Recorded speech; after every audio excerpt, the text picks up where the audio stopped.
Hello everyone, welcome back to gardening fire. मैं मीनाक्षी मान दिल्ली से। अगर आप भी फूलों के शौकीन हैं तो अब सितंबर में आप इन सारे फूलों के बीज लगा सकते हैं। अगर आपको ज़्यादा फ्लावरिंग चाहिए तो आप बीजों से पौधों को उगा सकते हैं, क्योंकि पौधों को ज़्यादा मात्रा में उगाने के लिए हमें सीड्स लगाने बहुत ही ज़रूरी हैं।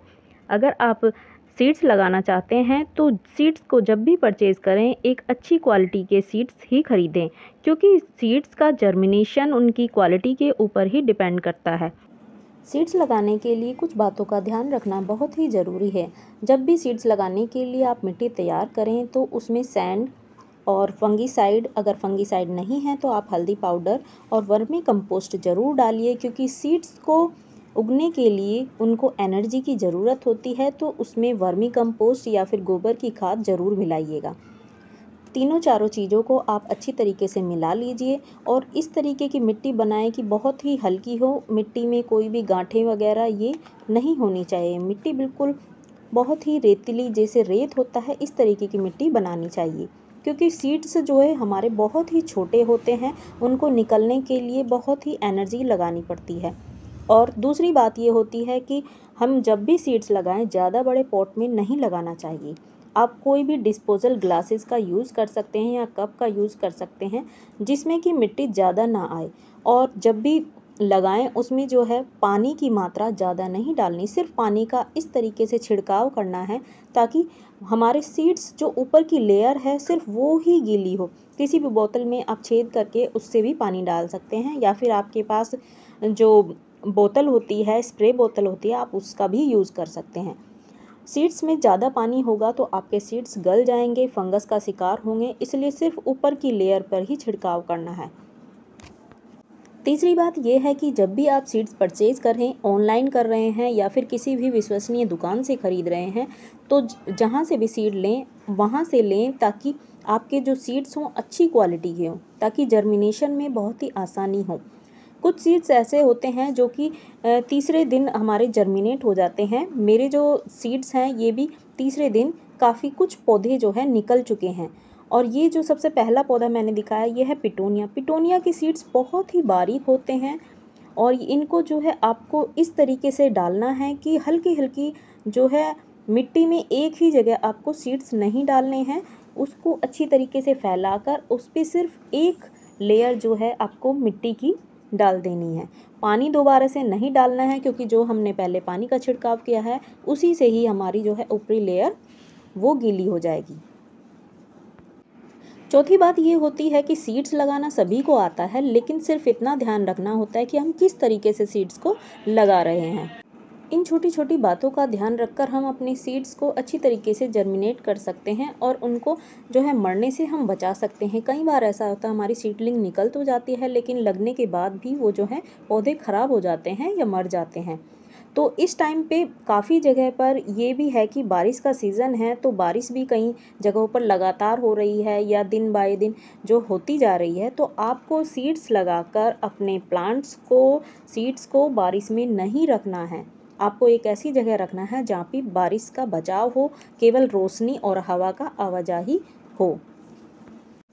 विंटर के तो वैसे तो सभी प्लांट्स और फ्लावर इतने खूबसूरत होते हैं, लेकिन उनमें बहुत से ऐसे प्लांट होते हैं जो बम्पर फ्लावरिंग करते हैं, ज़्यादा से ज़्यादा फ्लावरिंग करते हैं, जैसे कि मैरीगोल्ड है, पिटोनिया है, वर्बिना है और डाइंथस है। और कैलेंडुला तो इतना ज़्यादा फ्लावरिंग करता है कि बहुत ज़्यादा उसमें सीड्स भी इतने, सीड पोट बहुत बन जाते हैं। और स्टॉक फ्लावर है, आइस प्लांट है और क्रिसैंथेमम है, जिसको हम गुलदावदी भी बोलते हैं। ये सभी आप सीड्स इस टाइम पे लगा सकते हैं। और सीड्स लगाने के लिए मैं कहना चाहूँ कि मैं तो दिल्ली में रहती हूँ, तो इस टाइम पे यहाँ का जो टेम्परेचर है वो अलग है। सभी राज्यों का अलग अलग टेम्परेचर होता है। आप कहीं और से हैं, लेकिन अपने वहाँ का टेम्परेचर देखकर ही आपको जो है सीड्स लगाने हैं। सीड्स लगाने के लिए आइडियल जो टेम्परेचर होता है वो 18 डिग्री से 30 डिग्री के बीच में होना चाहिए। अगर आपके वहाँ इस तरीके का टेम्परेचर है, ज़्यादा गर्मी नहीं है, तो आप जो है सीड्स अभी लगा सकते हैं, वरना वेट कीजिए, सितंबर के लास्ट तक आप सीड को तैयार कर सकते हैं। ये देखिए डहेलिया के जो सीड्स हैं, मैंने पिछले साल भी डहेलिया को सीड से लगाया था।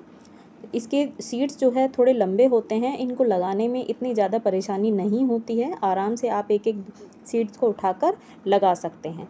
लेकिन कुछ पौधे ऐसे होते हैं कि जिनके सीड्स इतने बारीक होते हैं, बहुत ज़्यादा बारीक होते हैं, जो हमें मिट्टी में गिरने पर भी दिखाई नहीं देते।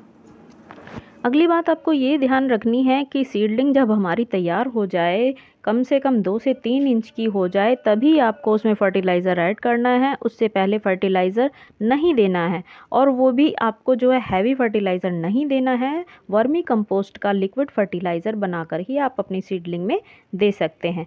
अगर आप ज़्यादा गर्म खाद इसमें डाल देंगे तो आपकी सीडलिंग मर जाएंगी। देखिए, इसी तरीके से मैं अपने जो है सारे सीड्स जो है लगा लेती हूँ।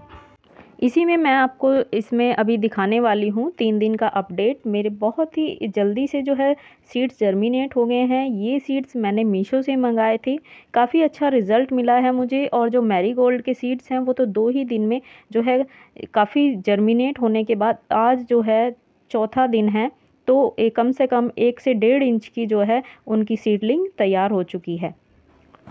सभी सीड्स को लगाने के बाद जो है मैं इन पर जो मार्कर से इनके नाम ज़रूर लिख दूँगी, क्योंकि कई बार ऐसा होता है हमें पता ही नहीं चलता कि इसमें हमने किस तरीके के सीड्स लगाए थे, या सीड्स का जो है जो जर्मिनेशन होती है तो वो सभी एक जैसी होती हैं। मैंने सभी में ये पैकेट अभी इसलिए रख दिए कि मैं जो है उसके बाद में अब ये मार्कर से इनके सभी के नाम लिखूँगी, ताकि मुझे बाद में पता लग सके कि ये मैंने किस प्लांट के सीड लगाए हैं।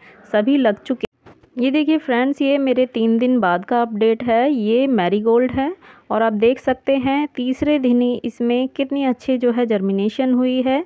1-1 इंच के जो है हमारे प्लांट हो चुके हैं।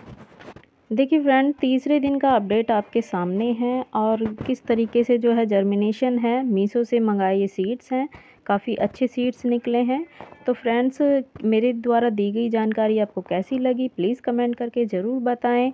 फिर मिलते हैं अगली किसी वीडियो में नेक्स्ट किसी टॉपिक पे। तब तक के लिए बाय बाय।